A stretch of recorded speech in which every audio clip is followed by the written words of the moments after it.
INTJ 부모 니체가 ESFP 자녀 카메론 디아즈를 양육한다면 무슨 일이 일어날까요? 그리고 어떻게 양육을 해야 될까요? INTJ 유형들 턴, 칼 마르크스, 프리드리 니체, 주크버그, 페이스북의 창업자죠. 보비 피셔, 미국의 체스 선수였습니다. 스티븐 호킹, 니콜라 테슬라, 발명가죠.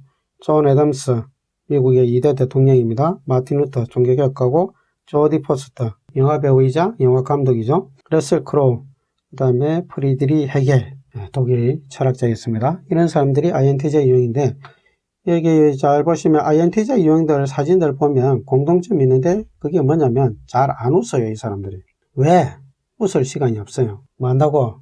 머리를 쓴다고. 그래서 별명이, 제가 만든 별명이 내부림치는 이론가입니다. 우리가 몸부림친다는 말이 있는데, 마치 몸부림치듯이 뇌를 그렇게 부림치는 그런 사람이고, 그걸 통해서 뭔가 새로운 이론을 만들어내는 사람이다, 이렇게 생각하시면 됩니다. 그래서 과학자들이 많고 아주 독창적 아이디어를 가진 사람들이 많습니다. 이 사람들이 부모가 돼서 반대 유형인 ESFP 자유로운 영혼들 양육한다면 우리가 가정해 볼 수 있겠죠? ESFP 유형들은 아주 무한 긍정의 사람들이고 개구장인 사람들이고 굉장히 먹는 것을 좋아하기 때문에 어릴 때 먹방이라는 이런 별명들이 많이 있습니다. 클린턴 대통령, 그리고 레이건 대통령, 미켈란젤로, 하워드 술처, 존 스타벅스 회장이었죠. 그리고 리처드 브랜슨, 버진 그룹의 창업자이기도 하고요. 레오나르도 디카프리오, 스필버그, 멜 깁슨, 비욘세, 카메론 디아즈, 덴젤 워싱턴, 월 스미스, 이런 사람들이 ESFP 유형들인데, 앞에 INTJ 유형들하고 좀 차이 나는 게 표정이 상당히 이 사람들은 전체적으로 밝은 그런 얼굴 표정들을 사진에서 좀 볼 수가 있습니다. INTJ 부모가 ESFP 자녀를 양육할 때 뭘 가장 우선적으로 고려해야 될까요? 가장 크게 먼저 고려해야 될 사항이 보면 욕구의 차이입니다. INTJ 유형들의 욕구는 기본적으로 유능감에 대한 욕구가 있습니다. 유능한 사람이 되고자 하는 욕구, 제대로 된 뭔가 수준을 갖춘 사람이 되고자 하는 욕구가 강한 사람들이죠. 하나를 하더라도 제대로 해야 된다. 전문가가 해야 된다. 유능하다는 말은 전문가가 된다는 뜻이죠. 그게 INTJ의 욕구라면 ESFP 유형들의 욕구는 그렇지 않습니다. 즐거움에 대한 욕구, 활동에 대한 욕구가 강한 사람들입니다. 재밌게 살고자 하는 욕구가 강한 사람이다 말이에요. 그러니까 욕구 자체가 이제 처음부터 출발점이 다른 거죠. 그래서 ESFP 유형들이 많이 하는 말이 대충 그까이 거 뭐 대충 하죠. 뭐 대충 해도 돼요. 뭐 다 했어요. 그러면 INTJ 유형이 점검해 보겠죠. 그런데 다 해놓은 게 너무 헛술하게 보이는 거죠. INTJ 부모 입장에서 보면 좀 제대로 해라 이렇게 이야기하겠죠. 뭔가 생각 좀 해서 해라 이렇게 이야기하지만 ESFP 유형은 뭐 이렇게 해도 돼요 이렇게 이야기하겠죠. 거기에서 오는 이제 욕구 차이에서 오는 서로의 갈등, 이게 모든 영역에서 일어나겠죠. 공부면 공부, 활동이면 활동, 생활 방식이면 생활 방식, 이게 INTJ와 ESFP의 그 갈등의 요소가 될 수가 있습니다. 예를 들면 글씨도 너무 막 날려 쓴다든지 정돈되지 않게 뭔가 쓴다든지 이렇게 문장으로 써야 되는데 단어만 쓴다든지 이런 것들이 많이 있을 줄 않겠어요? 그러면 INTJ 부모님이 뭔가 거기에 대해서 지적을 하겠죠? 그리고 어떤 수준을 요구하겠죠? 그러면 ESFP 입장에서는 그렇게 해도 되는데 그걸 가지고 잔소리를 할 수 있냐 이렇게 이제 이야기할 수도 있습니다. 그러면서 이제 갈등이 일어난다는 거죠. 좋아하는 것이 다르고 싫어하는 것이 이제 달라질 수도 있겠죠. INTJ 유형들이 좋아하는 것은 뭐겠어요? 기본적으로 INTJ 유형들은 분석하기를 좋아하죠. 파고드는 것을 좋아합니다. 그리고 그것의 어떤 정점에 이르기까지 연구하기를 좋아하는 그런 사람들이죠. 반면에 ESFP 유형들은 재미있는 것을 좋아합니다. 흥미롭고 활동적이고 자극적인 것을 좋아합니다. 어떻게 보면 ESFP 유형들은 자극이 없으면 지속이 안 되는 그런 유형이죠. 달리 이야기하면 재미있는 것이 지속적으로 나타나지 않으면 그것을 계속할 수 없는 기질입니다. 그래서 공부도 재미있어야 한다 이렇게 이야기하기도 합니다. ESFP 유형들의 또 특징 중에 하나가 뭐냐면 재미있는 말을 하고 나서서 뭔가 활동을 할 때 사람들이 환호해주고 기뻐해주고 주목해줄 때 해피함을 느끼고 열정을 토로하는 그런 모습이 있습니다. 그래서 ESFP 학생들 보면 규칙을 깨죠. 그럼 애들은 규칙을 용감하게 깨는 그 모습에 또 환호하잖아요. 마치 자신이 주인공이 된 듯한 모습에 이제 서게 되죠. 그래서 ESFP 유형들은 어떻게 보면 상당히 주목받고 주인공이 되고자 하는 그런 욕구가 있습니다. 그것이 싫어하는 것들 보면 INTJ 유형들은 대충 하는 걸 싫어합니다. 근데 ESFP 유형들은 준비하고 또 읽고 쓰고 앉아있는 거, 집중하는 거 이런 걸 되게 싫어합니다. 그래서 ESFP 유형들은 어릴 때 좀 방방거리기 때문에 과잉행동장애 뭐 이런 진단을 받는 애들이 많습니다. 사실은 기질적 특성인데 그것을 과잉행동장애가 있다고 이렇게 오해하는 경우들이 굉장히 많이 생깁니다. INTJ 유형들은 어릴 때부터 본인은 책을 읽기를 좋아했고 또 누가 시키지 않아도 스스로 자기가 해야 할 일들을 생각해서 해나갔지만 ESFP 유형은 그런 데 관심이 별로 없는 애들이 많습니다. INTJ 부모가 해야 될 것과 하지 말아야 될 게 뭘까요? 어떻게 해야 ESFP 유형을 좀 더 잘 양육하고 도와줄 수 있을까요? 그러려면 해야 될 거고 하지 말아야 될 게 있을 건데 그것을 하나씩 좀 찾아보면 좋겠습니다.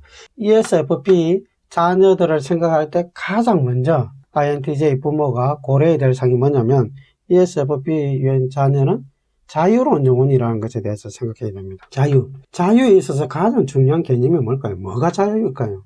그냥 마음대로 사는 거? 하고 싶은 대로 하는 거? 구속받지 않는 거? 이렇게 대답하는 사람들이 굉장히 많이 있는 걸 제가 보게 되는데요. 사실 자유에서 가장 중요한 개념은 선택의 기회가 있느냐 없느냐가 결정합니다. 자유가 있다는 것은 나에게 선택의 기회가 주어진다는 겁니다. 달리 이야기하면 ESFP 유형의 자녀들은 이 선택의 기회가 주어질 때 자신에게 자유가 있다는 것을 느끼게 된다는 거죠. 그러니까 선택의 기회를 주지 않으면 구속되는 그런 느낌이 들기 때문에 의욕이 저하된다는 뜻입니다. 선택의 기회를 줘야 부모님이 나를 존중하고 있고 말이 통하는 사람이다. 이런 느낌을 가질 수 있는 거죠. 예를 들면 이런 거죠. 성적이 이번 중간고사에 안 좋았어요. 특히 영어 수학이 엉망입니다. 그래서 INTJ 부모님이 영어 수학을 올릴 생각으로 이제 학원을 알아본 거죠. 그래서 학원을 쭉 알아보고 가장 잘 가르치는 학원, 수준이 있는 학원을 등록을 해서 다음 주부터 다닐 수 있도록 자녀에게 이제 다 등록해서 준비를 했어요. 자녀가 집에 왔을 때 앉혀놓고 너 영어 수학 성적이 너무 형편없다. 그래서 내가 여러 군데 알아보고 가장 잘 가르치는 학원에 등록했다. 다음 주부터 저녁 시간 학교 갔다 와서 이 학원에 제대로 다녀서 대학에 제대로 들어갈 수 있도록 해라. 이렇게 하면 선택의 기회가 주어졌습니까? 안 주어졌습니까? 안 주어졌죠. 그러면 ESFP 유형은 자기가 선택한 것이 없기 때문에 거기에 책임감을 전혀 못 느끼는 거죠. 선택의 기회가 준다는 것은 어떤 의미일까요? 자녀를 앉혀놓고 이 성적을 가지고 이야기를 할 수 있겠죠. 자녀가 대학을 진학하고 싶은 마음이 있는지 없는지 그런 것도 물어봐야 될 거고요. 만약 그런 마음이 있다. 그러면 이 성적을 가지고는 대학을 진학을 못한다는 그런 공감대가 형성이 됐다면 그럼 어떻게 했으면 좋겠냐? ESFP의 생각을 물어봐야 되겠죠. 물어보면 나름대로 자신이 성적을 올릴 대안을 이야기하겠죠. 그 대안을 가지고 갈 수도 있어요. 부모님이 봤을 때 자녀가 이야기한 대안보다 더 좋은 대안들이 있을 수 있잖아요. 여러 가지 너 생각도 참 좋은 생각인데 내가 생각할 때는 이런 대안도 있다. A도 있고 B도 있고 C도 있고 D도 있다. 여러 가지 대안이 있다. 예를 들면 학원 다니는 방법도 있고 과외하는 방법도 있고 집에서 EBS 하는 방법도 있고 스터디 카페나 도서관 가서 공부하는 방식도 있다. 근데 각 방식에는 장단점이 있다. 예를 들어서 과외하는 것은 돈이 많이 들어가겠죠. 하지만 수준에 맞는 학습을 도와줄 수 있겠죠. 그리고 학원 가는 건 중간 정도의 돈을 들 거고 수준에 맞추는 것은 좀 약할 수도 있겠죠. 그리고 EBS 하는 건 돈은 안 들겠지만 집중해서 지속적으로 하는 데 부분에 있어서는 굉장한 개인의 의지가 필요하겠죠. 장단점을 서로 이야기하는 거죠. 그리고 어떤 목표를 세우고 예를 들어서 10점 정도의 평균 점수 올라가기를 원한다. 그러면 어떤 방식을 통해서 너가 할 수 있겠냐. 선택은 너가 하도록 해라. 하지만 이 선택에 대해서는 분명한 책임을 네가 결과에 대해서는 책임을 져야 된다. 이렇게 이제 이야기를 해야 되는 거죠. 선택의 기회를 주는 것은 속도가 느립니다. 그리고 인내가 필요하고 기다려줘야 됩니다. 결과적으로 봐서는 이 선택의 기회를 받은 ESFP 유형의 자녀가 그 부모가 원하는 그 방식에 훨씬 더 접근할 수 있는 그런 방식이 될 수가 있으니까요. 이 점을 고려하는 것이 굉장히 중요합니다. 자, 선택의 기회를 줬다. 그것은 결국은 책임, 대가가 있다는 것에 대해서 자녀가 동의하도록 만든다는 거죠. 선택했는데 거기에 어떤 결과를 이루지 못했을 때 거기에 책임을 지게 하는 거죠. 그걸 사실은 어릴 때부터 가르쳐야 됩니다. 그래야 이 자유로운 영혼인 ESFP 유형이 자기 행동에 대해서 책임을 지는 뭔가 성숙한 모습을 가질 수가 있습니다. 그러지 않으면 부모가 선택하고 자녀에게 너 책임지라고 이야기하면 자녀는 자기가 선택한 것이 없는데 책임을 지고 싶은 마음이 안 생기겠죠. 그래서 선택과 자유와 선택 그리고 책임 이것은 항상 연결이 되어 있는 그런 고리입니다. 그리고 또 한 가지 고려해야 될 사항은 ESFP 유형은 재미, 즐거움 이 요소가 굉장히 중요한 요소입니다. 그래서 자녀가 무엇을 재밌어 하는가를 잘 보셔야 됩니다. 특히 이제 ESFP 유형들이 재밌어 하는 것은 활동적인 것이 가미됐을 때 재밌어 합니다. 그리고 두 번째는 게임적 요소가 있어야 됩니다. 게임을 좋아하는 이유가 그 게임적 요소가 그 게임 속에는 들어있기 때문에 그런 거죠. 게임에는 항상 스릴이라는 요소가 가미되어 있죠. 긴박감.